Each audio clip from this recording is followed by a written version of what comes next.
सभी को जय मसीह की। और आइए हम आज इस वीडियो में सीखेंगे चर्च में क्या होता है।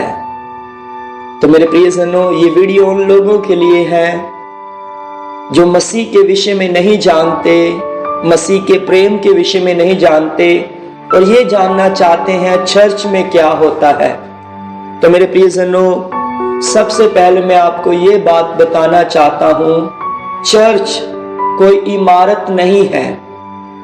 याद रखें, हम ये सोचते हैं कि जहां पर बहुत बड़ी इमारत होगी, जहां पर क्रॉस का निशान लगा होगा, वह चर्च है।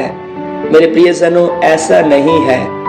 चर्च जो है वो एक यूनानी शब्द से लिया गया है, इकोलिसिया से लिया गया। यूनानी शब्द इकोलिसिया से लिया गया है, जिसका अर्थ है एक मंडली, एक सभा, एक संगति और एक झुंड को बोलते हैं, उसको बोलते हैं कलीसिया, चर्च। तो मेरे प्रियजनों, इसीलिए मसीही लोगों को ही चर्च बोला जाता है।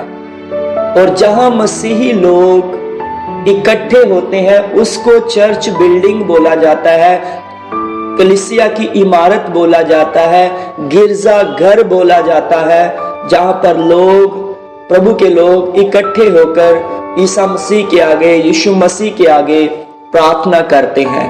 तो मेरे प्रियजनों, चर्च इमारत में लोग क्यों जाते हैं, वहां क्या करते हैं, तो अभी मैं आपको बताऊंगा। सबसे पहली बात, हर एक मसीही ही चर्च है और वह चर्च इमारत में इकट्ठे होकर हर रविवार को और अलग अलग दिन भी इकट्ठे होकर वो परमेश्वर के आगे पूरी मानव जाति की शांति के लिए, देश की शांति के लिए वह लोग प्रार्थना करते हैं और प्रभु की महिमा के लिए स्तुति गान करते हैं, प्रभु की वर्शिप करते हैं, प्रभु की आराधना करते हैं, प्रभु के वचनों को पढ़ते हैं, प्रभु के दासों से, पासवानों से सुनते हैं, सीखते हैं। और उसके साथ साथ में चर्च इमारत में जहां लोग इकट्ठे होते हैं, प्रभु की महिमा के लिए लोग इकट्ठे होते हैं, जिनको चर्च बोला जाता है, वो मिलकर बीमारों के लिए प्रार्थना करते हैं, दुखियों के लिए प्रार्थना करते हैं,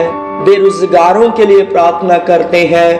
तो मेरे प्रियजनों, वो बेऔलादों के लिए प्रार्थना करते हैं। तो चर्च इमारत में मसीही लोग ही चर्च हैं। वो इकट्ठे होकर सबकी शांति के लिए प्रार्थना करते हैं। तो मेरे प्रियजनों, कई बार हमारे मन में आता है मसीही लोग चर्च में क्या करते हैं। मेरे प्रियजनों, चर्च मीन्स मसीही लोग। जहां पर भी एक भी मसीही है वो भी चर्च है। बाइबल कहती हर एक इंसान परमेश्वर का मंदिर है। परमेश्वर हाथों की बनाई हुई इमारतों में नहीं रहता, परमेश्वर हाथों के बनाए हुए घरों में नहीं रहता, क्योंकि आकाश, परमेश्वर इतना महान है कि आकाश उसका सिंहासन है और पृथ्वी उसके पांव रखने की चौकी है। तो मेरे प्रियजनों, हम कैसा परमेश्वर के लिए घर बना सकते हैं? परमेश्वर घरों में नहीं रहता, ईंटों की इमारतों में नहीं रहता, लेकिन इमारतों में इकट्ठे होकर हम परमेश्वर को याद कर सकते हैं, प्रार्थना कर सकते हैं। परमेश्वर का मंदिर, बाइबल कहती है, आप हैं और परमेश्वर आपके मन में, आपके हृदय में वास करता है, उसका आत्मा। तो इसीलिए मेरे प्रियजनों, बाइबल कहती है, यदि आप इस मंदिर का, अपनी देह का, अपने शरीर का, जिसमें परमेश्वर वास करता है, नाश करेंगे तो परमेश्वर भी एक दिन आपका नाश करेगा।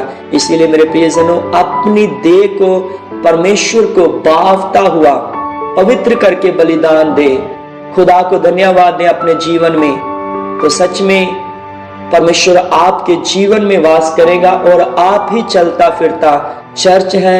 इमारतों में परमेश्वर नहीं बसता।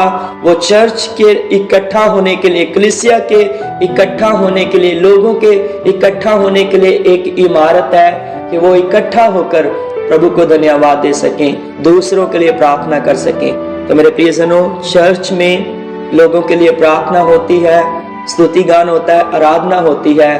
तो प्रभु भोज होता है, मसीह को प्यार को याद किया जाता है, तो ये सभी चीजें चर्च में होती है।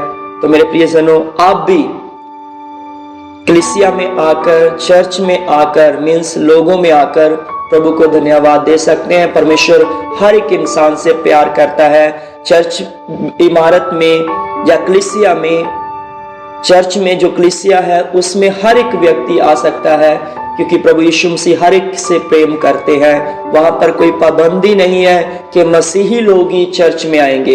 हर एक भाई बहन चर्च में आकर प्रभु को धन्यवाद कर सकता है। खुदा इस संदेश के द्वारा आप सभी को आशीष और बरकत दे। सभी को जय मसीह की।